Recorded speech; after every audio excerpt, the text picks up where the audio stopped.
Welcome again to Nonye's Healthy Living Show. Yes, today we'll be treating natural strategies for prevention of female cancers. And here in the studio we have Professor Chiemelu Emegabko, Professor of Oncology and Gastrointestinal Surgery, Nnamdi Azikiwe University, and consultant surgeon with El Dorado Multi-Specialist Hospital, Oka. You're welcome, Prof. Hello, good evening, our viewers. Thank you, my First Lady. You're welcome. All right, we also have Dr. Amaka Onubogu. She's the chairman, National Maternal and Child Health Committee, and also the chairman, Medical Women Association of Nigeria. She is also a consultant pediatrician at Nnamdi Azikiwe University Teaching Hospital. Dr. Amaka, welcome to the program. Thank you. Good evening, everyone. Good evening, my First Lady. Good. You're welcome. All right, just like the First Lady has highlighted, today we're going to focus on something very important that seems to be affecting women. Everyone knows that cancer remains one of the leading health concerns in the world. For women, they're plagued with breast, cervical cancer, endometrial cancer, and ovarian cancer. And while medical advancements continue to increase and early detection and treatment continue to be in the forefront, however, there's been a shift and a recent increase for focus on natural strategies that can help eliminate these cancers affecting women. That is why today we want to talk about these natural strategies that we can use to prevent female cancers. And everyone knows that the First Lady of the state, Dr. Mrs. Nonye Soludo, is an advocate for healthy living, emphasizing nutrition as one of her core values for healthy living initiative.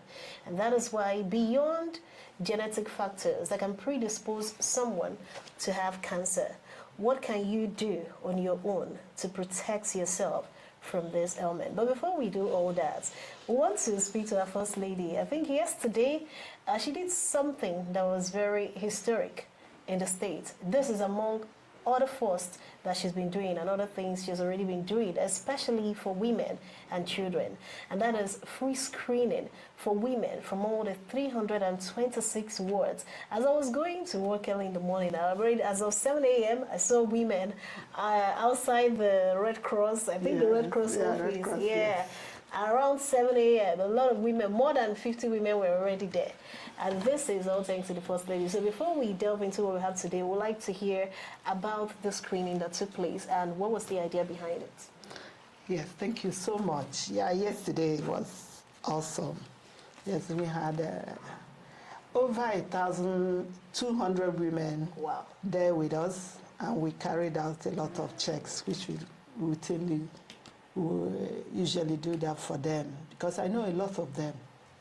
The problem is the resources to do that. So once in a while, we do that for them. Yesterday we did quite a lot.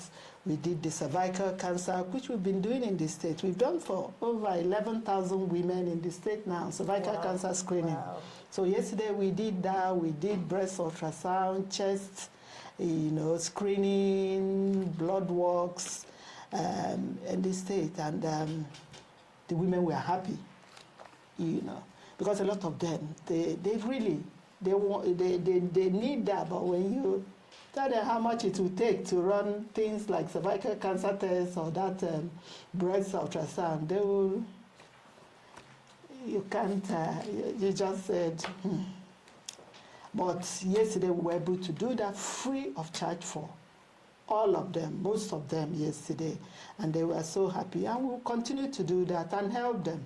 When we have any case positive, we help and see what we can do. So it's something I love doing for them, because for me, health is the greatest wealth. Indeed. And that's the reason for the initiative, Healthy Living with Nonye Soludo. For me, you must be healthy to do whatever, as a mother, as a father, as a worker, as anything, whatever you're doing, you must be healthy to do it. And your mantra is that to live healthy is to live happy. Yeah.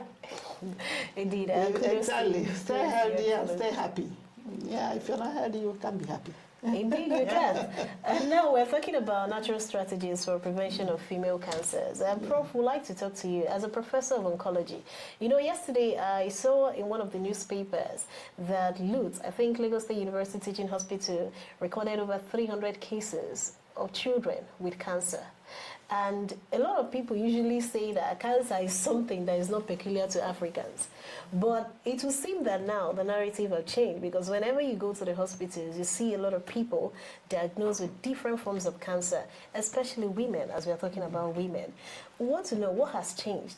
Because usually before now, we do not hear those kind of cases that somebody has cancer and all that. But now the shift is different. What changed? Thank you. Your question is very apt. Before, Africa was burdened with infectious and communicable diseases.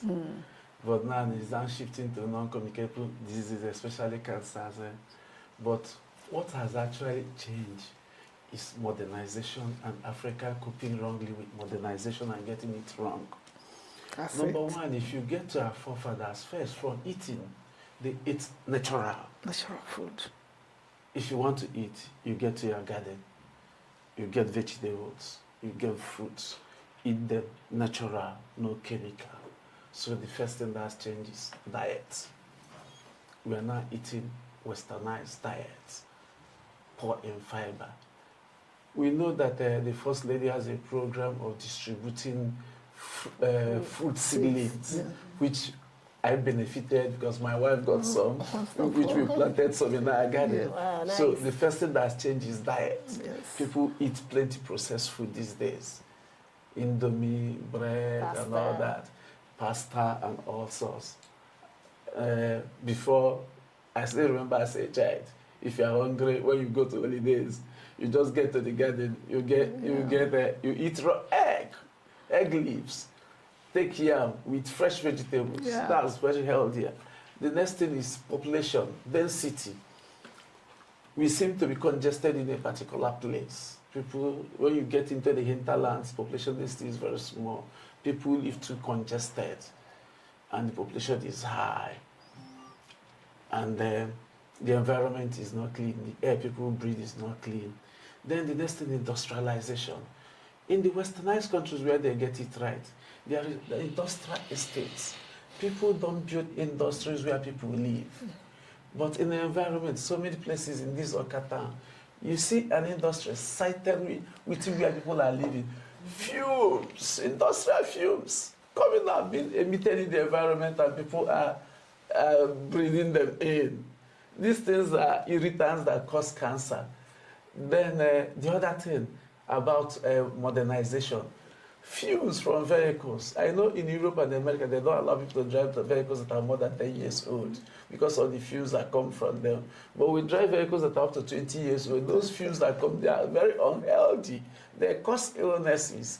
Me as a surgeon, if you open an average man's lungs that stay in a city, it will be filled with suits, black suits, especially Port Harcourt side, those that live in Port Harcourt. The oils, oil spillage and fumes, their lungs are filled with soot, black soot. Then the other thing is indulgement in drugs, which were not there by our forefathers. Cigarette smoking, they were not there, and all sorts of things people are smoking. Then the cough spirits, brandy, 30%, 40%, all those things are irritants that eventually lead to cancer.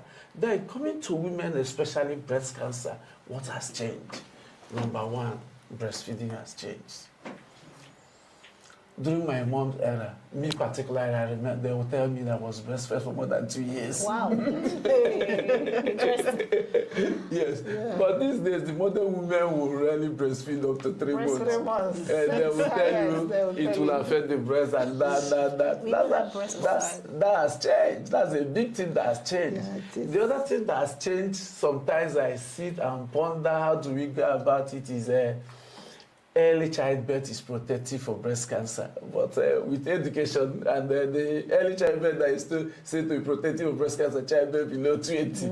But I know it's difficult. But the ones we can change, let's start changing them. That's what the narrative we can live here with. The things we can change, let's start changing them. Then the other thing, our mothers didn't take oral contraceptives. They did not take.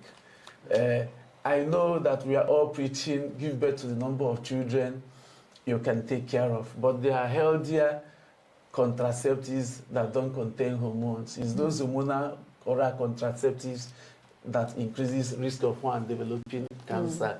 So these are the things that have changed. So we know that incidence of cancer, all cancers, is increasing in the environment, which is very sad because we've not been able to deal with infectious disease. Yeah. The Americans, they have high incidence. They've been able to deal with communicable diseases, no longer their headache. But here we have communicable diseases as a headache, infectious diseases as a headache. Upon that, we're having cancers as a headache too. So we can start changing modifiable behaviors that can reduce incidence of breast cancer. As First Lady is preaching it. Natural strategies. For our women in breast cancer, for breast cancer, breastfeeding, let's preach and preach and preach it. Very important. Hormonal contraceptives, very important to stop it. Then obesity is a factor. So when you eat natural, plenty vegetables, you have less tendency to be obese. Then the other thing, increase physical activity. Physical activity, walk, going to church, you can walk, going to nearby market, you can walk. Yeah. And her First Lady demonstrated it yesterday. She walked with a rotary in kicking out polio.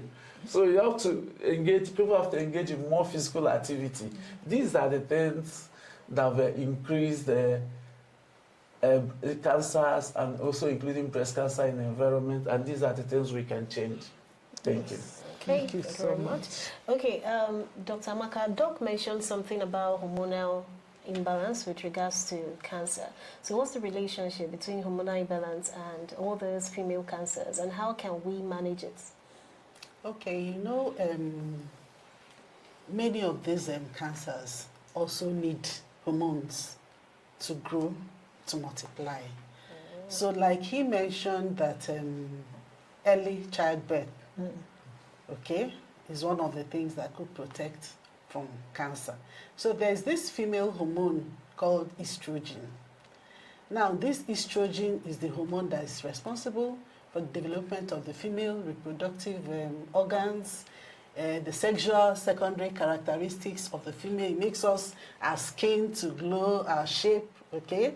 It's responsible for sustaining pregnancy and all that. This hormone can also cause dangerous effects when exposed to for a prolonged period.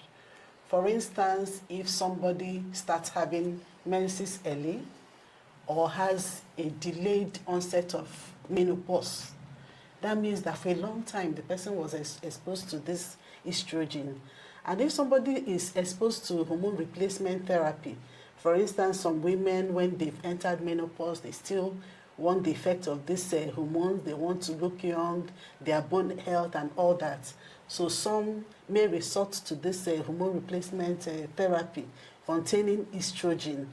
Now, exposure to those hormones also puts them at risk of cancer.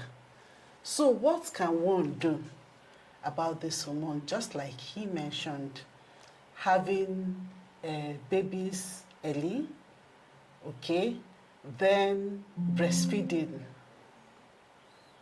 Remember, we said that the longer you breastfeed, the less the risk of cancer. Not exposing oneself to hormone replacement therapy, even contraceptives. It would be nice for every woman to discuss with her doctor to know which contraceptive is best for her before she goes into taking. It's not just to take any contraceptive you want. Your doctor will see you, assess your risk, and know which one is best for you. So those are some of the strategies that we can curtail the effect of this hormone. Okay. All right, Excellency, you know, you did a free cervical cancer awareness for women, and I also heard from the grapevine that there is also a breast cancer work awareness coming up. Okay, so what are the plans for this? Yes, as I said earlier, we've really done a lot on cervical cancer. We've tested over 11,000. Tomorrow we are doing something on breast cancer. We'll be talking about that a bit later, but we're doing something tomorrow on breast cancer awareness program tomorrow. And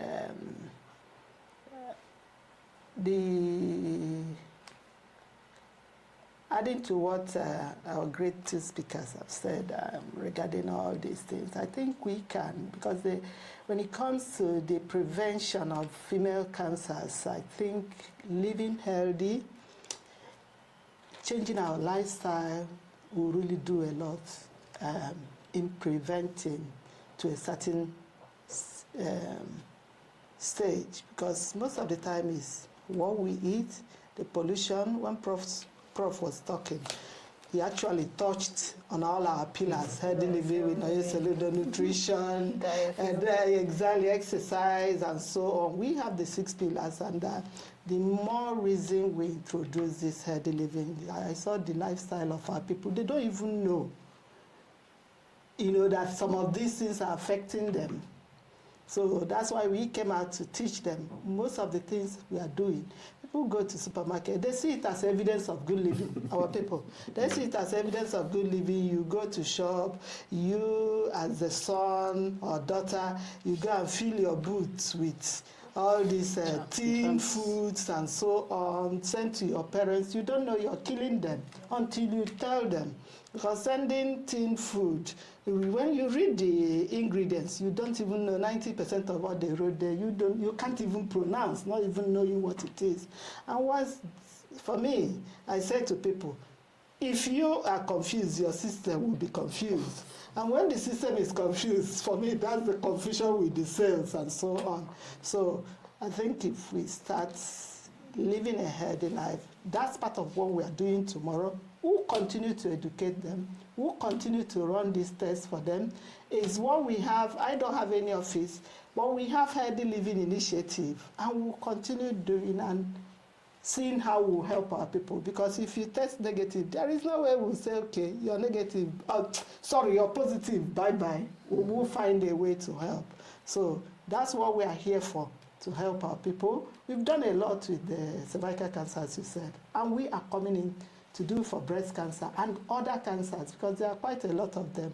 And okay, you said something about people going to the supermarket to purchase a lot of things, and for them they see it as flexing. yes. Now, would you say it's that people do not know any better, or would you say generally people do not pay so much attention to the physical fitness and all this nutrition? What I notice is that most of them don't know any better, but now they are knowing from this initiative and what we've been doing in the state. I notice a lot of people are appreciating what we are doing. That's why, for me, because one thing with me is that I love, even as a mother, I tell every mother, is I don't believe in do what I say. I like look at what I do. I have this garden. I do my vegetables. I even rear my chicken for my eggs, my dining table. So we have small chicken that produces our eggs. So for me, once we are very intentional in what we are doing, telling them that all these things they see as food are not food. They are not at all. Prof mentioned something like Indomie. That's not food. You don't even know what they are. Or some parents are so busy that they will just pack cartons of it for the children. This is what these children are eating in the morning, afternoon, evening.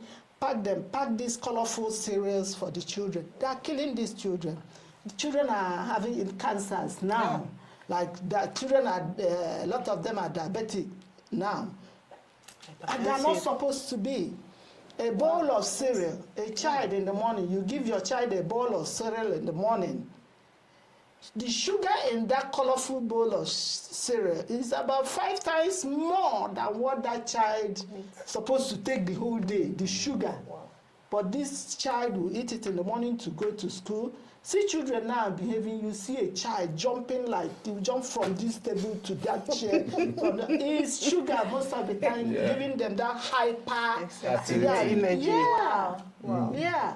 I have a friend in London. The child you can carry the mother, throw the mother down, and went to the hospital. A Chinese doctor to stop anything sugar, stop giving this child sugar, stop drinks. Any drink, if you want, do juice for him at home. And everything stopped. It was the sugar, the cereal, and so on. So They don't know. Now we are teaching them that they are not food. You can do all these things. If you have your garden behind, the backyard garden, you go there, get your vegetables. I eat vegetable every day from my own garden. Wow, We have garden eggs every day. We get it from my garden. Yesterday, 2 days ago, we harvested our sweet pepper. There are so many, we don't even know. That filled it up in a bucket. And we were asking ourselves, what do we do with this? The other day we harvested cucumber. I told them, go and sell it. Whatever we realize from that, let's use the money and do one charity. So things like that, that's what we are teaching them. That all these packed, tinned, and whatever, they are not food. They are not good for us. They are killing us. Let's go back to natural food. I call it nidikachisikie, natural. That's what we should be eating. I just wanted to let you know that after our debut program last week, when we spoke about tomato paste, I just went home and got rid of all my tomato paste. Well done. Put everything in So you the healthy living you don't need tinned tomato. It's working. It's working. Well done. Just a little bit about tomato. Do you know they say the most important factor protective about prostate cancer that affects men is to eat fresh Fresh tomato. Wow. Fresh Yes. tomato. Yes. Wow. Fresh tomato. Fresh tomato, very important. Yes. For men. For men. Yeah, because of that, I read that. I saw the research.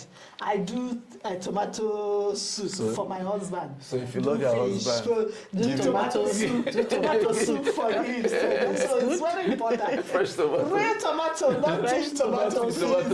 Yes. Tin tomato is not food. That's a great tip. A very good tip. Like Prof said, I didn't even know about this, but there are men in my family, so I could also. That tomato is very good. Wow. Yes, I know about it. Yeah. See, the reason why this healthy living show is important. It's very important. We get exposed to certain things that ordinary we didn't know about. Yeah. Okay, Prof, what I want to ask is, are there any natural supplements that have shown promise in apart from chemotherapy and the likes that have shown promise, because we are pushing for natural strategies, right, for elimination of female cancer? So far, in the medical line, are there any natural supplements that have given enough promise? You just mentioned tomatoes. Yeah. There are a lot of them, and they're all in the environment. Okay. Supplements, protective. But it's important at this juncture to explain and emphasize the fact that the supplements don't cure cancer. They are protective. Yeah. Because you see a lot of people, they've developed cancer, And they're they're not telling you that taking taking one supplement supplements. or the other, it doesn't cure cancer, but it can be protective. There's what is called antioxidants. Okay. That, yesterday I was saying that what cancer is actually is a cancer cells becoming uncontrollable, losing control. These antioxidants keep cells in check so that they will be within control. And these antioxidants we have fruits that are rich in antioxidants. Soursop that is everywhere. The tomato you've mentioned, our local fruits, Odala, all they are rich in antioxidants. And most fruits have antioxidants. So this natural supplements is for us to eat our natural fruits. And you have fruits in season, year in, year out, from January to December. At any point in time, you have fruits that are in season. These fruits contain antioxidants, and that is what is supplement. Supplement is not when you get something that is bottled from America that are sold 50,000 naira. It makes as if it's a highfalutin thing for elites. It's not. Supplement is for everybody. And what is supplement is to eat your natural food that is in your backyard.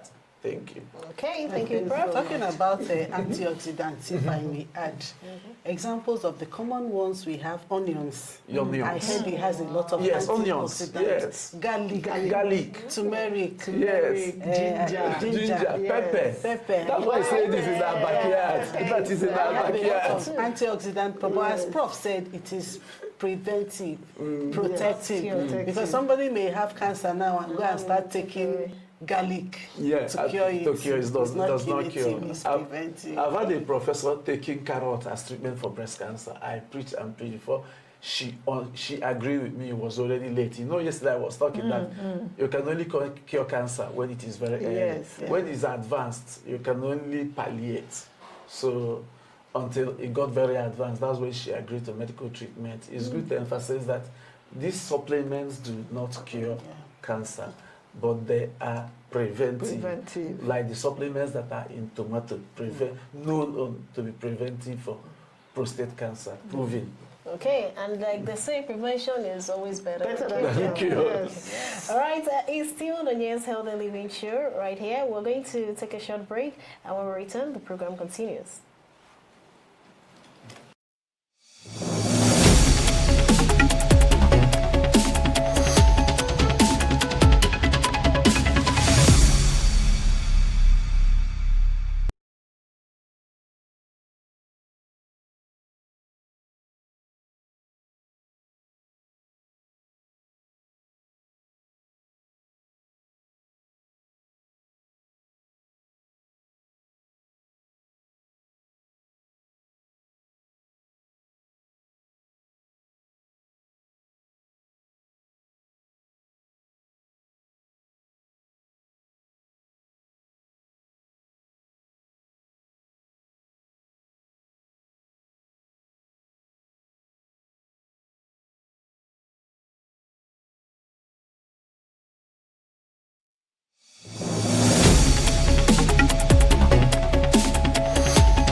Yes, welcome back to Nonye's Healthy Living Show.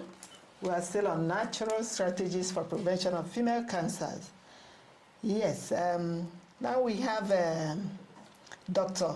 Ifeoma Ume. Ms. Dr. Ifeoma Ume is the founder, Pink Health Foundation, and she is the HOD of Clinical Pharmacy Unizik. Yes, tomorrow, the Pink Health Foundation will be having breast cancer awareness walk with Healthy Living with Nonye Soludo. We'll be having a walk against breast cancer, and there will be a visit to see the breast cancer patients at Amaku Teaching Hospital tomorrow. So you're welcome, Dr. Ifeoma. Thank you, ma'am. Okay, welcome, Dr. Ifeoma. Well, the First Lady said this walk against breast cancer is in collaboration with the Healthy Living with Nonye Soludo initiative. Yes. But I want you to give us a rundown of this walk. But before that, why is it important for early detection and screening for breast cancer? Why is it that some people do not actually pay attention to that and they start shouting or they start worrying when the situation is not there? Okay, thank you so much. So basically, it boils down to awareness. It boils down to awareness. People are not so health conscious. Some people, they notice these changes, but they don't know what it means. So that is why every October we take time to teach about the need for early detection. For you to cure cancer, for the cancer treatment to work, you have to find it early. So when you don't find it early, you need, first of all, it will cost a whole lot of money to treat, and possibly you might not even get healed. It could lead to death. So that is why we take time to teach women how to be self-aware, know when changes come to their breast, teach them how to do breast self-examination. Apart from breast self-examination, we teach them the protocol. For women who are 20 years to 39 years, we advise them to do breast self-examination once every month after their period. Like after the period, 3 days after period, we teach the women. If you don't know how to do it, we advise them to meet their midwives or any healthcare professional to guide them on the procedures for breast self-examination. Why do we do that? They are markers for early signs of breast cancer. So we expect that if you're shaking your breast every month as a female, if changes come, you will know. So again, if you're also below the age of 39, we also advise them that once in 3 years, they should do what we call the clinical breast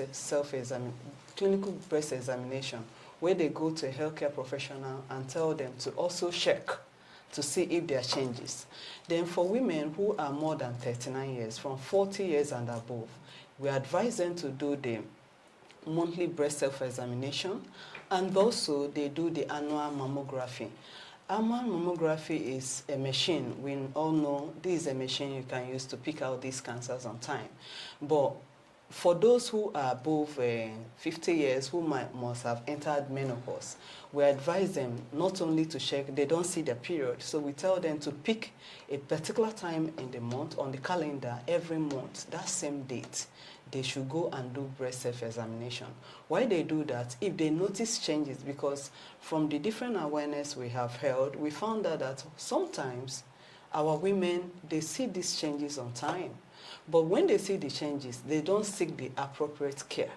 Some go to churches to pray, some go for herbal medications. These are what we see in daily practice. They do herbal medication, they pray a lot. Some even told us that there is somewhere they go and they remove it, they cut it and remove the cancer. So I feel it's lack of awareness. So we are telling women that when you see those changes, seek the appropriate care. Talk to your healthcare professional to guide you. And when they guide you, do whatever they say. Because if you see it on time, there are chances that you're going to survive. Problem comes when you see it at the late stage. We have stages of cancer like stage 1 to 4. If you see these cancers from 3 to 4, there are chances that you might not survive. But when you see them on time, and also we tell women that when you see lump on your breast, 80% may not be cancerous. There are some lumps that are just benign lumps. They can just remove and you get healed. So we advise them to check.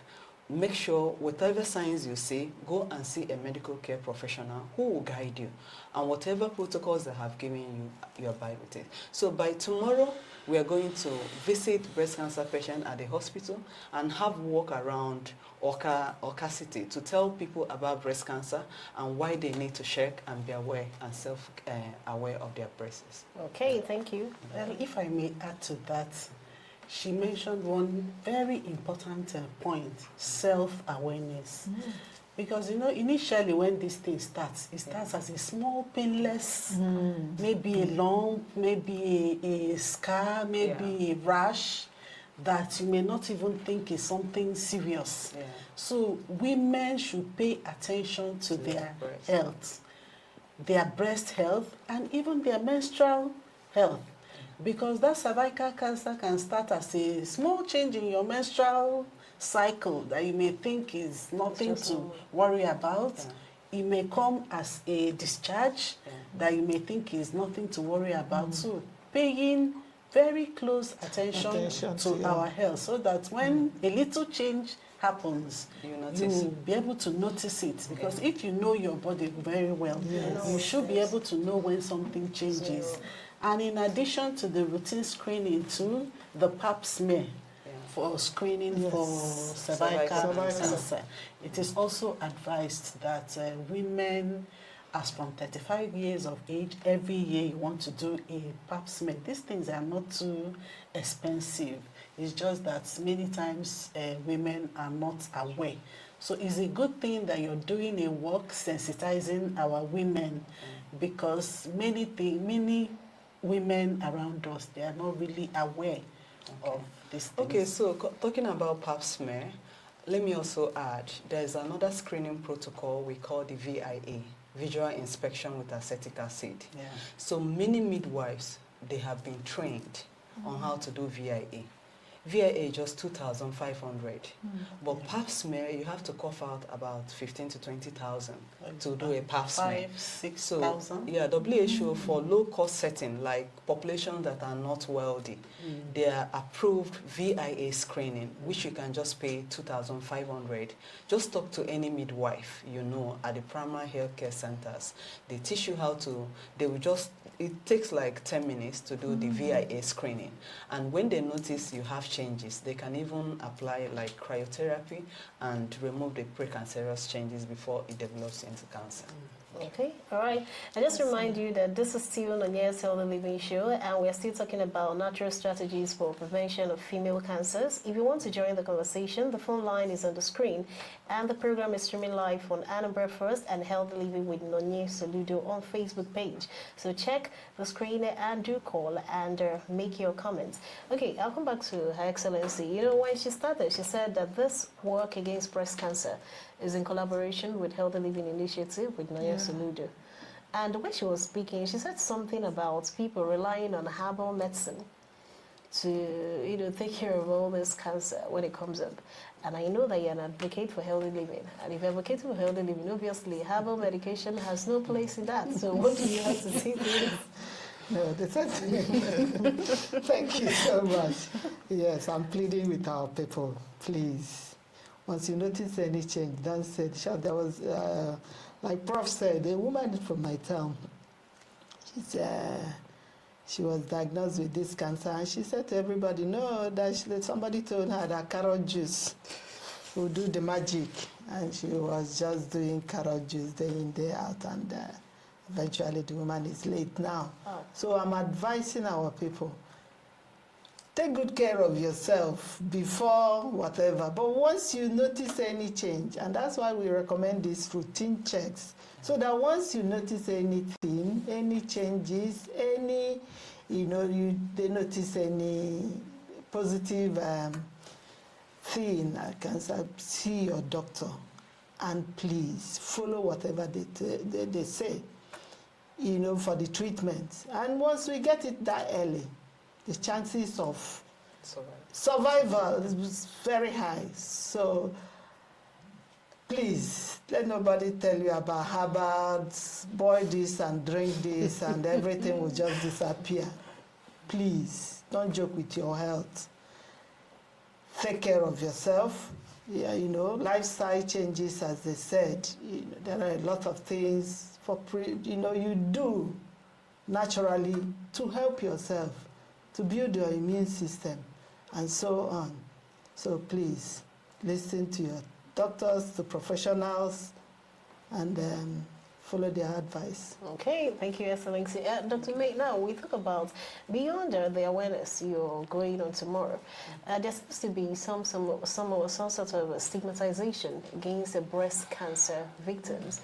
Are you guys also creating awareness about this, telling people why they need to accept people? Because nobody asks to have cancer. Yeah. It's something you basically have no control over. Okay. See, this stigmatization is also the reason why most people sometimes do not speak up Yeah. if they have cancer. So, Okay, thank you so awareness much. about this. From experience, we notice that even when women, they do have cancer, they will never tell you that they have cancer, because some people believe it's a taboo that you must have done something that will make you have cancer. So apart from the awareness, we also do awareness, like during the August meeting, we went around to talk to women about cancer, that cancers are cells that on their own, they started growing out of proportion. It's not like you have committed something that made you go down with breast cancer. So we are very much aware of in fact, people don't talk about it. People don't like discussing it. People feel it's a death sentence, like that is communicable. Breast cancer is not communicable. Do you understand? So as we talk to people, we create awareness, and there's a continuous awareness. Even on social media pages, we talk about it. These people, they need us to survive. We should not see them as people that have done something wrong. These are cancers. In fact, up till now, nobody can even explain why we have cancers. So we try to create this awareness, but it's a continuous process, and so far so good. People are getting to know much about it. okay, all right. You know, during the First Lady's program yesterday, when I was demonstrating a self-breast examination, one woman asked me, cancer on FF. Yes, And that's just what Yeah. she said. It's not it's not Yeah. communicable. Yeah. And we have mentioned all those risk factors. Many times there's even no risk factor. Yeah. You look at that woman and you can't see any risk factor. So what she said is very important. In many cases, that woman didn't do anything. Didn't do anything. There are what we call modifiable and non-modifiable risk factors. The non-modifiable risk factors are the ones that she has no control over. So she just finds herself in that situation. The best we can do is to support the woman, provide her emotional support, and support her as much as we can, because she's really passing through a lot. Yeah. Okay, we also have to talk to the men, because we had a case where a woman, in fact, a client, went down with breast cancer. The doctor advised that she has total mastectomy. The husband refused. The both breasts? Yes. Wow. The husband refused and said that he cannot live with a man. Like, it was a difficult situation trying to convince him. In fact, the husband told her that breast cancer was sent from the village. That was how they started moving from one prayer house to another. Yeah. This woman, she comes to buy, what's it called, walnut. A walnut. Every time she's either looking for walnut or nuts. So at a point, I approached her and asked her. She now told me the story. By the time they convinced the husband for her to go through this mastectomy, it was late. So late. It was late. So after the mastectomy, she didn't live up to 3 months, and she died. So we should also, apart from educating women, we should also find a way to talk to our males that these things, they just pop up on their own. And if a doctor advises you to remove the breast to save the woman's life, you should just abide by whatever the doctor has said. Okay, you know, you spoke about self-examination. Care to demonstrate? Okay, is there time for that? Yes, there is. Okay, so, do I need to stand? So self-breast examination is what every woman above the age of 20 years must do every month, the 5th to 7th day after her menstrual cycle. And then after the onset of menses, And for a woman that has reached menopause, you choose a particular day of the month so that you will not forget. So what do you need? You just need a mirror, and then you need the pulp of your fingers, your 3 middle fingers, and then you need to be naked from your waist up. So you just stand in front of the mirror. This is something that will not take much time. By the time you do it repeatedly, you perfect, and within 10 minutes, you're done. So you stand in front of the mirror, your hands by your side, you're naked from your waist up. You look at the mirror, check the breasts, the sizes. Are you noticing any change in the size? Are you noticing any change in the shape? Is there anything abnormal? Are you seeing a lump, a dimple, or somewhere looking like the back of an orange, a rash? Okay, you look at the nipple. Is it going inside? Okay, when you finish doing that, remember your hands is by your side. Then you put your hands at your waist and look at the mirror again. Then check both breasts. When you finish that, you do as if you're hugging yourself. You know, when you do these positions, the position of your breast changes, and something that may be hidden in a previous position may show up. So you do as if you're hugging yourself.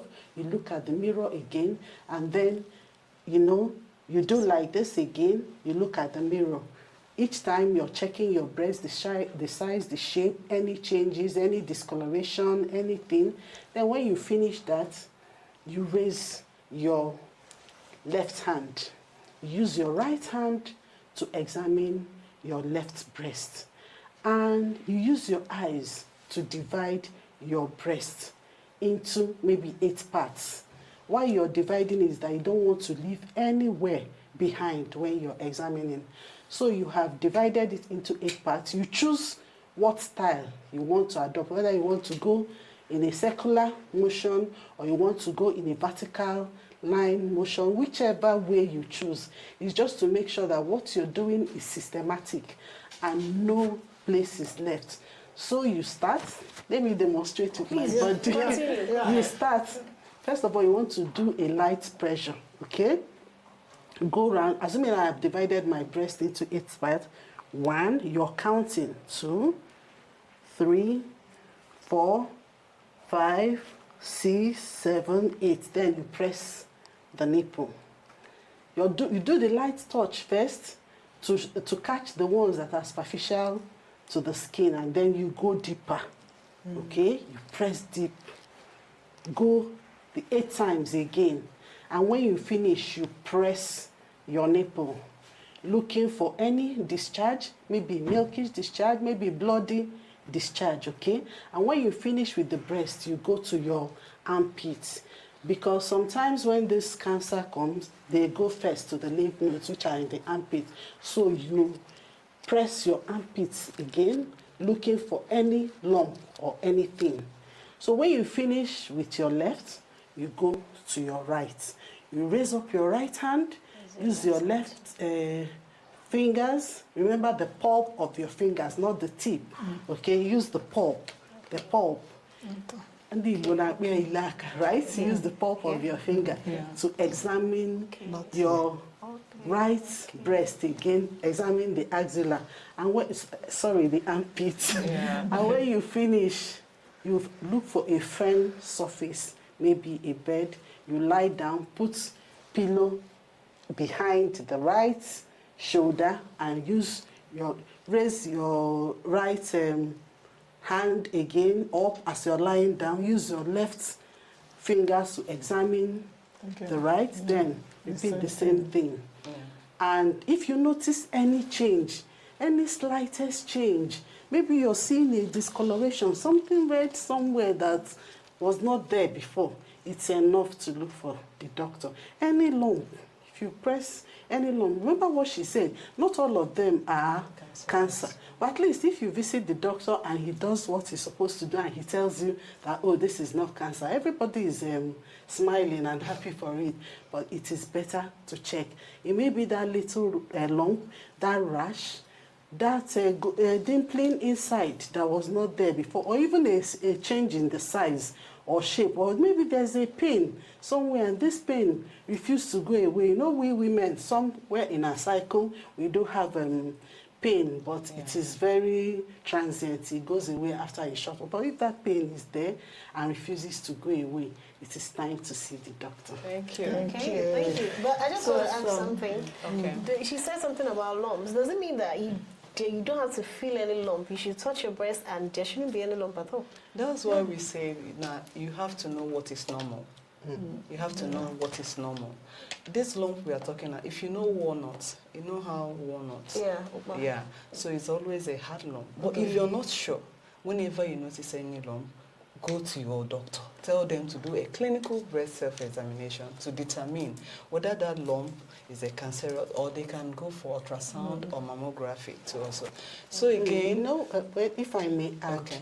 you know, our breast could get lumpy, Yeah. depending on our menstrual cycle. Okay. All are controlled by the hormone I mentioned before, estrogen. And that's why they say do it on a particular day, 5th to 7th day from the start of your menses, because at that moment it's expected that that estrogen would have been at the lowest level. So you are not expected to have lump in your breast around that time. Okay, let me also add that tomorrow we are going to be showing pictures of the different signs, real life pictures of different signs of breast cancer. So when people come around, we are going to show them several pictures of the lump, of the nipple retraction, the rashes, and the pale, the orange, the different signs of breast cancer. We are going to show them tomorrow for people to see. So when they are doing BSc and they see any of those signs, they can go and talk to their medical professional. Okay, all right. The show is it's already ending, but we'd like to hear from our First Lady about this work that is going to be taking place tomorrow, and also the importance that women should, pay attention to their body to detect all those female cancers on time and do the needful, and also the importance of healthy living, which is what you're advocating for women. Thank you so much. Yes, we're coming to the end of the show. And tomorrow, as we said, we'll be there at the stadium by 10 o'clock for the work. And you're all invited to join us and for the work. Okay. My advice to everyone is to live a very healthy lifestyle, good lifestyle. To be healthy is everything. For you to be productive, for you to do whatever you're doing very well, you need to be very healthy. Yes, we've talked about a lot of things today. We've talked about antioxidants and so on. Let us go back to our natural food. We have a whole lot. We are blessed. God bless us so much. He gave us everything. Morning sunshine, our vitamin D, so important in fighting all these things. We have that. In the morning, go out and get this morning sunshine. It's a great vitamin D. People outside the country will die to get what we are enjoying here. Every morning we get this sunshine. We're not even taking advantage. Yes, and we don't take advantage. So all the food, we have lots of natural, healthy things out there. Our onions, ginger, garlic, those are the real seasonings, not those chemicals in the market, sachets of chemicals we put in our food. I saw some of them, if you put it in a very dirty toilets, the toilets will be pure white in minutes. So imagine what it's doing in your system. Use garlic, use ginger, use all the natural things we have. We have lemon out there, use it to help yourself. Eat natural. Go back to our backyard garden. It will help all of us. Thank you so much for listening, and stay healthy, stay happy. Indeed, you've heard Her Excellency. Like she will always say, that to live healthy is to live happy. Yes, Okay, I want to thank Dr. Amaka Onubogo and of course Dr. Ifomu May for coming on Nonye Soludo Living Show today. Thank you. You know, the essence of this show is to educate in the Anambra. The last, our debut episode, I later went back to the comments on the Facebook page. Everybody was just hailing Her Excellency, saying this is what we need. Yeah. People need to know better. You understand? That it's not as if they don't know. Some people are not just aware or they don't even want to. But with this kind of thing we're doing here, people will become more aware. So I want to thank Her Excellency too for initiating this, and thank you both for what you're doing for humanity. Thank you so much for coming. Thank you, Dr. Ifoma. Thank you. Deeply appreciate it. Okay, bye everybody. Bye. See you next week again. Thank you.